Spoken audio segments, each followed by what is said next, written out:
Describe your most memorable bad day as a plumber. It just was not a life for me. The whole experience was heavy work. You know, I'd wake up at like 5:30 in the morning.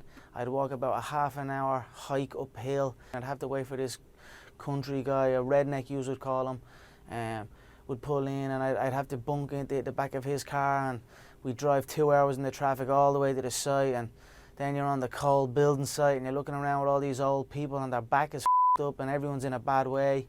It was just, and I'm the young kid, so I'm getting ordered to do this and ordered to do that, and it was just a rough time for me, and I knew that I did not want to pursue this life. Why do this? Why work to the grave? You know what I mean? This is not what life is meant to be. So I left and I quit and I went home and I told my father, I said, there's not a hope in hell you're going to ever get me back on that building site again.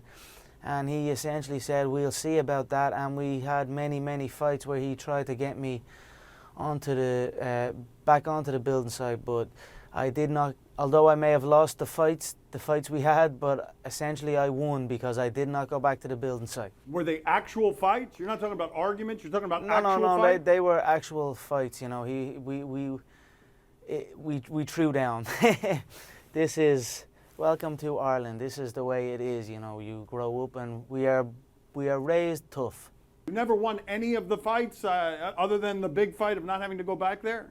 Actually one I did. He came in, he pushed through the door and tried to come at me, but I was training a little bit at this time, so I double-legged him and I ended up mounting him, and I had him in a vulnerable position. That was actually probably the last time we fought.